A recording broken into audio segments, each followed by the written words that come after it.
અમરેલી જિલ્લાના ઢુંડિયા પીપરિયા ગામે વૃદ્ધ દંપતીના હત્યાનો મામલો. અમરેલીના ઢુંડિયા પીપરિયામાં રહેતા વૃદ્ધ દંપતીની હત્યાના મામલે વિસાવદરના ધારાસભ્ય ગોપાલ ઇટાલિયા આવ્યા મેદાનમાં ગામની વિઝિટ કરી ગ્રામજનો સાથે રાખી પોલીસ પાસેથી માહિતી માંગી અને પોલીસની કામગીરી સામે નારાજગી દર્શાવી અને હત્યાના આરોપીને ઝડપથી પકડવા સૂચના આપી અને કડક કાર્યવાહી કરવામાં આવે તેવી માંગણી કરી. રિપોર્ટર બિપિન રાઠોડ, જિલ્લા બ્યુરો ચીફ, અમરેલી. વિનંતી કરવી છે, બહુ જ ટૂંકી વાત કરવાની છે કે આટલો જુલમ થાય છે, આટલું ખોટું થાય છે, આટલો અન્યાય અને અત્યાચાર થાય છે, માણસને મારી નાખે છે, કોકને ગળાફા ખાવા મજબૂર કરી નાખે છે, બધું જ થાય છે. તો સહન હું કામ કરો છો? બોલતા કેમ નથી કોઈ? નહીં જેવો એક સરકારી માણસ આવે ગામ આખાની હાજરીમાં ખોટું કરીને વયો જાય અને અવળું હજારો માણાનું ગામ જોયા કરે ટગર ટગર, તો કેમ કોઈ બોલતું નથી? આ દારૂ વેચાય જેમ ભાવ, બધાને ખબર ક્યાં વેચાય, તમારા ગામમાં ક્યાં મળી તમને બધાને ખબર છે, કોઈ બોલતું નથી. ગામમાં હપ્તો પોગી જાય એ પ્રશ્ન નથી, આપણે બોલતા નથી એ પ્રશ્ન છે. આપણને જ વાંધો નથી તો પોલીસને શું વાંધો હોય? મારી તમને બધાને એ વિનંતી છે કે કેદી બોલશો અને હું કામ નથી બોલતા? અને બી જવાથી ફાયદો શું છે? હાલો મને કહો, બીકમાં આટલા વર્ષ જીવ્યા, માથા ભારે માણસની બીકમાં જીવો, વ્યાજે આપવા વાળા ગુંડાઓની બીકમાં જીવો, સરકારી અનાજની દુકાનમાં જે માણસ બેઠો હોય એનાથી બીવો કે કંઈક કહીશ તો મને નહીં દે બીજી વાર, એનાથી બીવો, જમીનું પચાવી લેવા વાળાથી બીવો, મામલતદાર ઓફિસે બેઠેલા માણસોથી બીવો, તલાટી મંત્રીથી બીક લાગે છે, ગામમાં પેલી સરકારી એમ્બ્યુલન્સ વાળો આવે એની બીક લાગે. આટલું બધી બીકમાં જીવ્યા પછી ફાયદો શું થયો? શું ફાયદો થયો? અડધા ખરેખર મરી ગયા ને અડધા જીવતા મરેલા છે. તો બીકનો ફાયદો શું થયો? હું તો તમને તમારા છોકરા તરીકે એટલી હાથ જોડું છું કે હવે તો થોડુંક તો બોલો. આપણે ધીંગાણું નથી કરવું, કાંઈ યુદ્ધ લડવાય નથી જવાનું, કોઈને મારવાનું નથી. ખોટું થતું હોય બે શબ્દો તો બોલશો, બે નહીં બોલો. જો બોલતા થઈ જશે બધા તો ઘણી બધી સમસ્યાઓ ઓછી થઈ જાય. આ આટલું બધું આ છે ને, બોલું આપણે કાઠિયાવાડી આપણી પોતાની ખેડૂની ભાષામાં નીંદો નહીં તો ભેળાઈ જાય. આ ભેળાઈ શેષ બધા દાંતડીનો ઠોંસું માર્યા કરે, થોડી થોડી દાંતડી હવ મારે, આખું ખેતર ન નીંદાય તો ભેળાય તો ન જ જાય. પણ બોલતા નથી કોઈ. પોલીસ આવે તો બધા ટગર ટગર જોયા કરે, જે કે સાંભળી લે. તલાટી આવીને ખખડાવે તો જે કે સાંભળી લે. માથા ભારે માણસો તમને પકડાવે, જમીનો પડાવી લે, બેનો દીકરીઓને હેરાન કરે, ટપોરીઓ હોય આપણા ઘરમાં આવીને જેમ ફાવે વર્તન કરી જાય, બધા સાંભળી લે છે. કેમ ભાઈ સાંભળી લ્યો છો? થોડું થોડું બોલો, અમે ટેકો કરશું, અમને કહેજો, પોગા એટલી રીતે અમે મદદરૂપ થાવ. પણ તમે બોલશો જ નહીં તો પોલીસ વાળાને શું કહેવાનું? આપણા ગામની પીડા આપણે જ ન બોલીએ તો કોને કહેવાનું? આ સુરતની અંદર એક દીકરીએ ગળા ફાંવ ખાઈ લેવો પડ્યો પંખે લટકી, ખબર છે ને બધાને? લુખ્ખા ટપોરી થતું હોય એને હેરાન કરતા હતા કે તારે અહીંયા મળવા આવવું પડશે ને આમ કરવું પડશે ને તેમ કરવું પડશે. ન જાણે રામ જાણે હું હોય. પોલીસની બીક જો ગુંડાઓને હોત તો કોઈ ટપોરીની એવી હિંમત ન થાત કે કોઈની દીકરીની પાછળ પડે અને એને બ્લેકમેલ કરે. એવી ને એવી ઘટના આજથી 1 મહિના પહેલા વિસાવદરમાં બની. મને એની ખબર 2 દી પહેલા પડી. દીકરીના મા બાપે કીધું કે અમારી દીકરી આત્મહત્યા કરી લીધી છે, પોલીસ વાળા FIR નથી લખતા. એને મને કીધું ત્યારે મેં પૂછ્યું કેદી આ ઘટના બની? કે ઘટના મહિના પહેલા બની. 1 મહિના ધક્કા ખાઈ પોલીસ ફરિયાદ નથી લખતા. મેં કીધું કેમ આત્મહત્યા કરી? તે કે 3 છોકરા હેરાન કરતા હતા. હમણાં 2 ઘટના બની, એક સુરતમાં ને એક અહીંયા. 2 દીકરીઓએ આત્મહત્યા કરી લીધી. અહીંયા આપણા ગઢા 2 મા બાપની હત્યા થઈ ગઈ. ઓલકોર બ્રિજ તૂટ્યો, ત્યાં 20 જણા મરી ગયા. ચારે બાજુ મોતની દુકાન ખુલ્લી છે અને આપણે કઈ બોલતા જ નથી. ખબર નહીં કેમ આપણે એટલું બધું બંધ થઈ ગયા બોલતા. બાપ દાદાની જમીનનો ભાગ પડે અને એમાં એક શાહ ઓછો આવે તો 20 વર્ષ કોર્ટમાં કેસ લડીએ. એક શાહ જવા નથી દેવાનો, સહન ન થાય કેનો વધારે લઈ ગયો. પછી આપણે ગુજરી જાય તો આપણા છોકરાને કેસ સોંપતા જાય, આ થપ્પો હાલે બાદ તો રહેજો.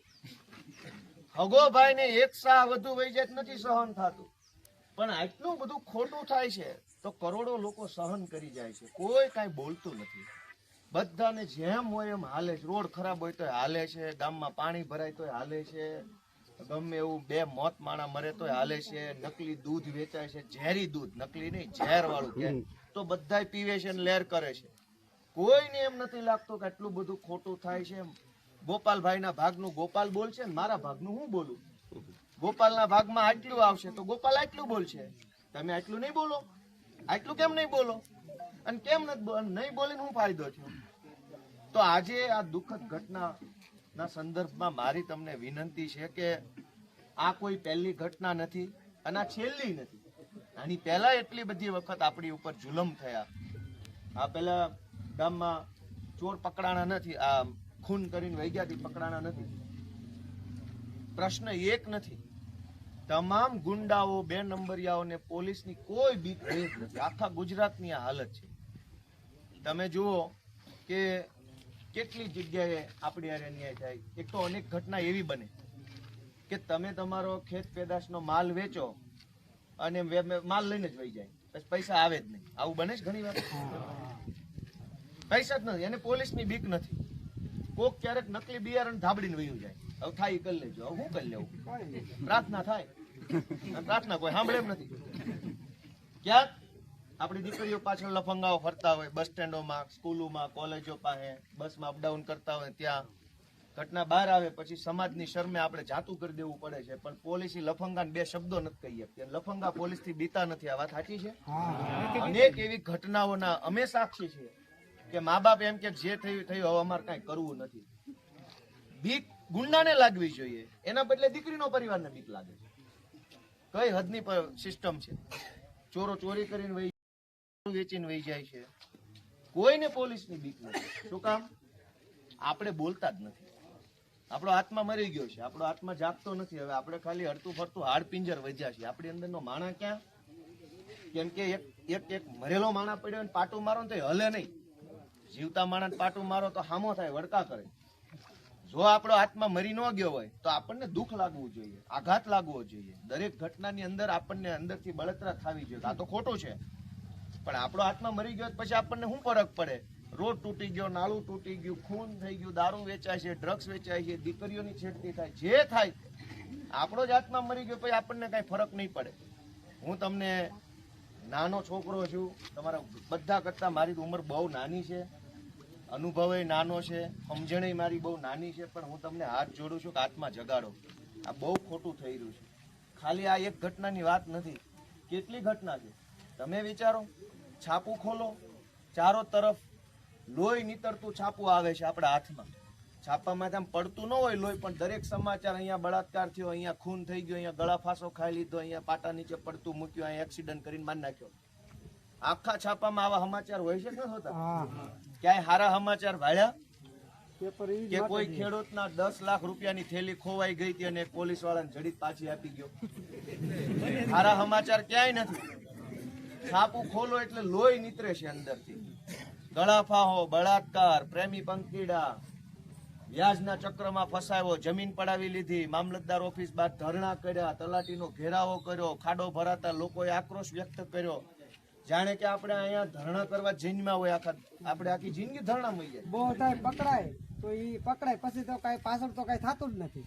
આત્મા જગાડો ભાઈ, કાંઈક કરવાનું કરાવવું હોય, આત્મા જગાડો. આ ગુજરાત આપણું છે. પ્રિન્ટ મળ્યા છે એને ડેટાબેઝ જ્યારે મેચ કરો અને ધારો કે મેચ થઈ ગયા તો આરોપી પકડાઈ ગયો. અગાઉ એવી રીતે નહીં તો મેચ કર્યા. અગાઉ જે તમે કીધું એવી રીતે અગાઉના જે બીજા ગયા વર્ષે 2024માં એક અમારે કરફોડ ચોરી થઈ, MOB માં બધો ડેટા હોય છે. એ જ કહું છું હા, કે 2024માં આપણે અમારે કરફોડ ચોરી થઈ હતી, ત્યાંથી આવી રીતે ફિંગરપ્રિન્ટ લીધા હતા. એ ફિંગરપ્રિન્ટ અહીંયા આપણે મેચ થવા માટે મોકલી આપ્યા અને જ્યારે આરોપી મળ્યા તે આરોપી સાથે ફિંગર મેચ થયા હતા તે તો સમયે. એટલે મારું એ કહેવાનું છે કે અહીંયા જે ફિંગરપ્રિન્ટ મળ્યા એ આખા ગુજરાતના ફિંગરપ્રિન્ટના ડેટાબેઝ જ્યારે આપણે મેચ કરીએ તો ગમે એ જિલ્લાનો ચોર હશે એ પકડાઈ જશે. જરૂરી નથી ઘરફોડના, અમરેલી જિલ્લાના ઘરફોડના લિસ્ટ આરે જ મેચ કરીએ તો કોઈ બીજા જિલ્લામાંથી અહીંયા આવી ગયો હોય. અમરેલીનો ઘરફોડનો ડેટા છે, ગુજરાતનો ડેટા છે, તમામ પ્રકાર. અને જરૂરી થોડું છે ઘરફોડ કરતો હોય એને જ ઘરફોડ કરે છે. હવે સાદી ચોરીવાળાએ આ વખતે નવો રસ્તો લીધો હોય એવું બને. તો આખા ગુજરાતના ડેટાબેઝ સાથે ફિંગરપ્રિન્ટ મેચ કરો તો સંભાવનાઓ છે કે કોઈક મળી આવે. ના મળી આવે તો પાછો તપાસનો વિષય છે. તમારા ફિંગરપ્રિન્ટ એક્સપર્ટે જે તમે જે વાત કરી એ ફિંગરપ્રિન્ટ મોકલી પાસે 24 કલાક જેવું થયું છે. વધીને એકાદ દિવસમાં જે કંઈ પરિણામ હશે મેં નેગેટિવ કે પોઝિટિવ મેચ થયા કે નથી થયા એ આવી જશે. એ સિવાય આપણે ટેકનોલોજીકલ સર્વેલન્સ કરી અને આપણે બધું એસડીઆર ને સીડીઆર ને કોલ લોકેશન એ જોતા હોઈએ છીએ. એની ઉપર આપણે કેમેરા અમે જાજી ચર્ચા નથી કરવી, ઘણીવાર બરાબર. પણ એ પ્રેઝન્સ જે છે એ પ્રેઝન્સ તો બહુ આસાનીથી પકડાઈ જાય એવી વાત છે. પ્રેઝન્સ તો મોબાઈલ વાપર્યો છે, મોબાઈલ વગર તો કોઈ આવવાની. એક માણસ ગાડી લઈને આમ ઊભો રહે, એક માણસ અહીં ચોરી કરે, એક માણસ નજર રાખે. ત્રણેય વચ્ચે કોમ્યુનિકેશન કરવા માટે મોબાઈલ વપરાવાનો. મોબાઈલ વગર કોઈ ક્રાઇમ થઈ શકે એમ છે જ નહીં આજના સંજોગોમાં. તો એ તો બહુ સ્વાભાવિક. મોટાભાગના ગુનાઓમાં મોબાઈલનો યુઝ થાય. તો આ ઘટનામાં મોબાઈલ હશે તો આપણે શું સર્વેલન્સ કર્યું? ભાઈ આ ટાવરની રેન્જના જેટલા રેગ્યુલર નંબરો છે એ તો 6 મહિનાના સરેરાશમાં આવતા હશે. સરેરાશ સિવાયના જે નંબર આવ્યા એને જોવાના, સસ્પિશિયસ તરીકે જોવાના. તો હવે એ બધી વસ્તુમાં કેમ કે ગામજનોની શું ફરિયાદ છે કે ક્યારેય કોઈ આરોપી ચોર ક્યાંય પકડાતા નથી અથવા પકડાય તો છૂટી જાય છે. એટલે વારંવાર એની હિંમત વધી જાય છે અને પછી ગમે એવો ક્રાઇમ કરી નાખે છે. બે પ્રશ્ન મોટા છે. એક તો પકડાતા નથી, મોટા ભાગે પકડાય તો એવા બધાના ઢીલા કેસ ને ઢીલા કાગળ ને ઢીલી તપાસના કારણે ફટાફટ છૂટી જાય. એટલે ન પકડાય એ ડબલ હિંમતથી ક્રાઇમ કરે છે. છૂટી જાય એ પણ પાછો ક્રાઇમ કરે છે. શું થઈ ગયું મારું? તો હવે આમાં વ્યક્તિગત રીતે તમને કંઈ કહેવાનો પ્રશ્ન નથી. તમે એક સરકારી તંત્રના પ્રતિનિધિ છો. અમારે સરકારના ટેકે જીવતા હોય, તમારો જીવ સરકાર બચાવશે. તમારાથી કંઈ ન જ થાય એમ હોય તો અમારે શું કરવાનું? જે આપણે તમે વાત કરી ગોપાલભાઈ કે અમુક કેસોમાં આરોપી પકડાતા ભેંસ ચોરી થઈ હતી, લોકલ પોલીસે ડિટેક્ટ કરી અને એ ટેકનિકલ સોર્સિસના લીધે ડિટેક્ટ થઈ. ટેકનિકલ જે ઘણી વાત કેવું હોય ઓપનમાં આપણે બધી વાતો ન કરી પણ એ ટેકનિકલ સોર્સના લીધે લોકલ પોલીસે ડિટેક્ટ કરી છે. જે તમે ટાવરની જે કંઈ વાત કરી છે. તો આ જે ઘટના બની છે, આટલી બધી ક્રૂર ઘટના બની, સામાન્ય રીતે ભૂતકાળમાં જેટલી આવી ઘરફોડની ઘટના બની, એક આગેવાન તરીકે ઘણી ઘટનામાં અમે સામેલ થયા છીએ. એમાં લોકો બધા સંમત થશે. અનેક વખત ખેડૂતના ઘરમાંથી કપાસ કે મગફળીનો વેચાણ કરવામાં આવે ને જે રોકડા રૂપિયા ઘરમાં આવે પછી તરત ચોર આવે. ક્યારેક બંધક બનાવીને પૈસા લઈ જાય, ક્યારેક મારીને પૈસા લઈ જાય, ક્યારેક મારી નાખીને પૈસા લઈ જાય. એવું કાઠિયાવાડના અનેક જિલ્લામાં બને છે. એ બધાની પાછળ ઘણી બધી વખત છે એ ડ્રગ્સ ને દારૂ ને એવા બધા દૂષણો એની પાછળ જવાબદાર હોય છે. આ જે માણસો હોય છે આની અંદર એ આવી પ્રવૃત્તિ આરે સંકળાયેલા હોય એટલે એની હિંમત વધી જતી હોય છે કે ભાઈ હું ગમે એવું કરીશ, મારે સાહેબારે સેટિંગ છે, ડિસ્ટાફ વાળા રે એટલે મને છોડાઈ લેશે. એવો એંગલ અનેક વખત નીકળ્યો છે કે લોકલ પોલીસના કેટલાક અધિકારીઓ છે એ આવા અસામાજિક પ્રવૃત્તિ લોકોને છાવરતા હોય છે. અને આ કઈ આજે તમને કહેવાનો પ્રશ્ન નથી. અનેક વખત એવી ઘટના સામે આવી છે જેમાં ક્રિમિનલ માઇન્ડના માણસો હોય, વ્યાજ માફિયા હોય, બુટલેગરો હોય, જમીન માફિયા હોય, આવી નાની મોટી ચોરી ચકારી કરવા વાળા હોય, એને પાછલા બાવણેથી બેકઅપ હોતું જ હોય છે. તમે એક સજ્જન માણસ હશો વ્યક્તિગત રીતે, પણ નથી હોતું એવું ના તો કોઈ પાડી જ નહીં શકે આખા ગામમાંથી. તો દરેક વખતે ઘટનાની અંદર માત્ર ચોર પકડાઈ જાય એ વાત પૂરતી નથી.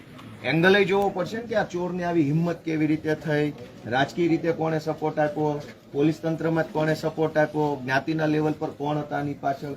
ભાઈ આ રમેશભાઈ પકડાઈ ગયા, એનાથી તપાસ પૂરી નથી થતી. રમેશભાઈની હિંમત કેવી રીતે થઈ ગઈ કોઈનું ખૂન કરવાની? કેવી રીતે આવડી મોટી સરકાર, આટલું પોલીસ તંત્ર હોવા છતાં જો કોઈ ખૂન કરીને વહી જાય તો એની પાછળ શું છે? કોઈ ડિસ્ટાફ વાળા છે, એલસીબી વાળા છે, પોલિટિકલ માણસો છે, કોઈ નેતા છે, બધી તપાસ થવી જોઈએ. તો ક્યારે થતી નથી કે આવડા મોટા ગુંડાઓની પાછળ કોણ છે, કેમ એની હિંમત એવી થઈ ગઈ? ગોપાલભાઈ કેવું છે, ઘણીવાર સામાન્ય સુખાકારીની બાબત આવે ત્યારે સર્વેલન્સ, ટેકનિકલ સર્વેલન્સ કે પોલીસ પ્રેઝન્સની વાત આવે તો અમારા ગામમાં અહીંયા આપણે ઢુંડિયા પીપળિયા ગામમાં જીઆરડી રાત્રે રાખીએ છીએ બંદોબસ્ત માટે. બરાબર, નાઇટમાં જીઆરડી હોય છે.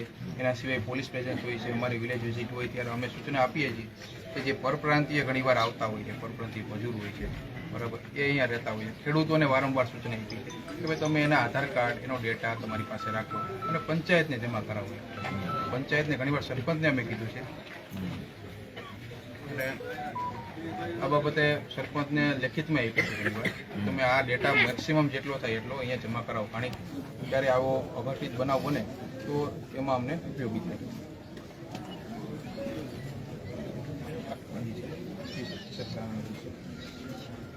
અહીંયા કુંડિયા કુકડી ગામે અને વિસાવદર ધારાસભ્ય ગોપાલભાઈ આવ્યા છે અને આ ગુનામાં એમની બાજુમાં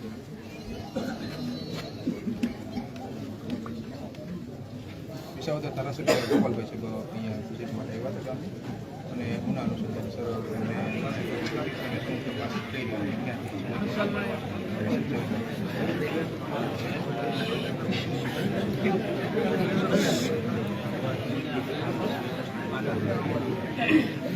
હવે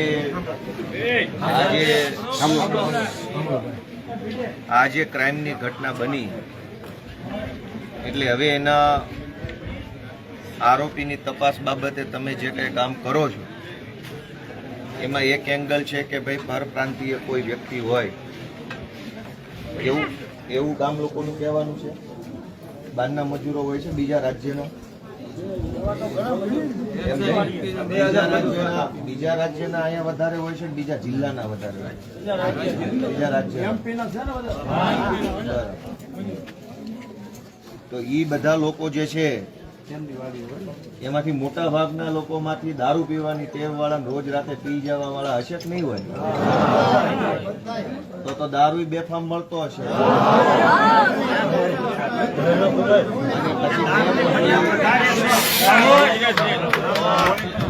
માનો કે 2 પોટલી પી જાય પછી ગમે એનું ખૂન કરી નાખે. તો જયારે આટલી બધી ક્રાઇમ એક નથી, સિક્વન્સ ઓફ ઇવેન્ટ છે. દારૂ પીધો છે, કોઈએ દારૂ વેચ્યો છે, દારૂના નશામાં આવી ગયો છે, ચોરી કરવાનું મન થયું છે, ચોરી કરવા ગયો છે, ચોરી કરીશ તો પકડાઈ જશે, બીક લાગી માન નાખ્યો.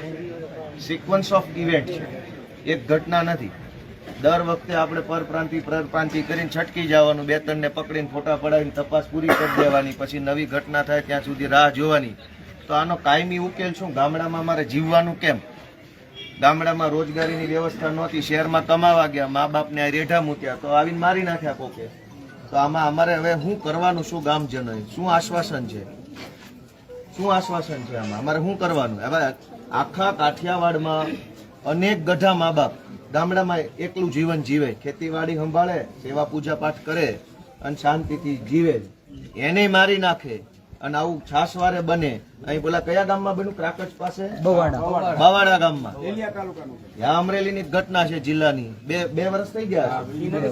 2 વર્ષ પહેલા આવી ખૂનની ઘટના અમરેલીમાં થઈ ગઈ, કોઈ આરોપી પકડાણા નથી. તો હવે આ ગામમાં સલામતી શું? સલામતી શું? આ તો થોડાક દિવસ બધું લોકોમાં આક્રોશ છે એટલે તમે આવશો ને ગાડીઓ ફેરવશો ને ઓલા ખેતરે જાશો ને ઓલા ખેતરે જાશો અને બધું કરશો, રીલું બને એવો કાર્યક્રમ. પણ પછી શું? પછી તો બીજો ગમે આવીને મારી નાખશે.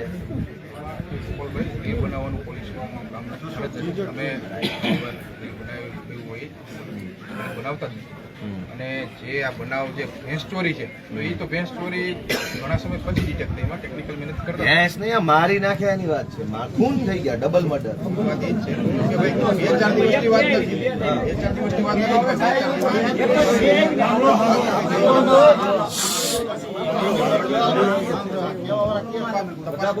વાત નથી. હવે આમાં ગામજનોની એક લાગણી છે કે તાત્કાલિક એટલે કે ટાઈમ ફ્રેમની અંદર કંઈક આનું નિરાકરણ આવે. પોલીસે એમ કીધું 10 દિવસની અંદર ગોતશું. નેતાનો કૂતરો ખોવાઈ ગયો હોત તો કેટલા દિવસમાં ગોત્યો? કોઈ કેબિનેટ મંત્રી કે કોઈ મોટા નેતાના ઘરે કૂતરો ખોવાઈ જાય તો આખા ગુજરાતની પોલીસ લાગી જાય છે એમાં. માણા મરી જાય તો 10 દિવસે આરોપી મળશે, કૂતરા ખોવાઈ જાય તો કલાકમાં મળશે. તો તમે ગામને આશ્વાસન આપો કે ભાઈ કેવી રીતે કામગીરી થશે, નહીતર પછી અમારે આગેવાની લેવી પડશે કે ભાઈ હવે તમારે અમને ન્યાય જ નથી આપવો, આરોપીઓ મારીને ભાગી જાય, ખૂન થઈ જાય છે, પોલીસ આશ્વાસન આપ્યા કરે છે, દારૂડિયાઓ બેફામ બનીને ફરે છે. કયા દારૂડિયાને 2 પોટલી વધારે મારી જાય તો ગમે એનું ખૂન કરી નાખે છે. તો શું કરવાનું આમાં? ગામ લોકોને કાલે એ વાત આપણે મોટાભાગના થઈ ગઈ અમે કીધું વહેલી તકે આરોપી પડશે, એવું નહીં 10 દિવસમાં, કદાચ 2 દિવસમાં આરોપી પકડાઈ ગયો તો ટેકનિકલ ડેટાને અમે જે મહેનત કરીએ છીએ એના આધારે 2 દિવસમાં કે 3 દિવસમાં કે 4 દિવસમાં એ પકડાઈ જાય. પણ અમે ટાઈમ લિમિટ એવું કીધું 10 દિવસમાં મોટા ભાગે અમે જે રીતે તપાસ કરીએ છીએ એવું લાગે છે અમે પકડી જઈશું. આ વિઝિટેશનનો ગુનો છે કાયદાની ભાષામાં. ભોગ બનનારના પરિવારે એવું જણાવ્યું કે એસપી સાહેબે વિઝિટેશનના ગુનામાં આવવામાં કેટલા કલાક થયા? એસપી સાહેબ જેવો ગુનો દાખલ થયો તો તરત જ દાખલ થયો ને ગુનો બન્યો, ગુનો જાહેર થયો. ગુનો બન્યો વહેલી સવારે, ગુનો જાહેર થયો 6 વાગ્યે, ગુનો દાખલ થયો 8 વાગ્યે, પછી એસપી સાહેબ આવ્યા. તો એમ એ ટેકનિકલ ભાષા મારી યારે ખોટી વાત નહીં કરવાની. એ ગામ લોકો ન ખબર પડતી હોય, મને ખબર પડતી હોય. બરાબર. મારું એમ કહેવાનું છે કે વિઝિટેશનનો ગુનો જાહેર થયો એટલે ગાડીઓ ભાગવી જોઈએ તરત. વિઝિટેશન ગુનો છે. ડબલ મર્ડર એટલે એસપી નું વિઝિટેશન છે, ડીવાયએસપી નું વિઝિટેશન છે, નોંધ આવી જોઈએ. હવે તમે આવી ગયા એ બરાબર છે, ઓકે, તમારી ડ્યુટી સારી છે, હાલો. વિઝિટેશન નું શું થયું? બધું થઈ જાય, બિસરા પોટલા બધું વિખાઈ જાય, પછી એસપી આવીને ખાલી ગામ લોકોને લાગે કે આવી ગયા છે એવું થોડું હોય. તો એનો તમે ગામ લોકોને નથી ખબર પડતી, ભોળા માણસો છે કે આમાં આવું બધું હોય. પણ આવું થાય, ચોરને બધી ખબર છે પાછી કે એસપી નથી આવ્યા એટલે વાંધો નહીં આવે. ચોર તો ચાલાક છે. આ ગુનામાં તો અમારા ડીવાયએસપી સાહેબ અને એસપી સાહેબ તરત જ આવી ગયા. બધાને ખબર છે. આપણે જે અહીંયા આના પરિવારજનો છે એમની ખ્યાલ છે. અને જેવો ગુનો અમને જાહેર થયો તરત જ આવી ગયા. હવે તમારી પાસે સાહેબ અત્યારે હાલ પૂરતી એટલી આશા રાખીએ છીએ કે મંગળવાર બુધવાર સુધીમાં આ કેસની કંઈક તપાસ ખુલે કે ભાઈ કોણ છે ને શું છે ને એની પાછળ કેવા કેવા પ્રકારના ક્રાઇમ થઈ ગયો એ એક પાર્ટ છે, ખૂન થઈ ગયું એ એક વિષય. ખૂન કરનાર માણસે ખૂન કરતા પહેલા કોને મળ્યો? દારૂ પીધો, નેતાને મળ્યો, બીજા કોઈ ટપોરીને મળ્યો, કોઈ એને ચડાવ્યો, પોલીસમાંથી સપોર્ટ હતો, એની તપાસ થવી જોઈએ. બધાનું શું માનવું છે? ખાલી ખૂન થઈ ગયું એમ નહીં.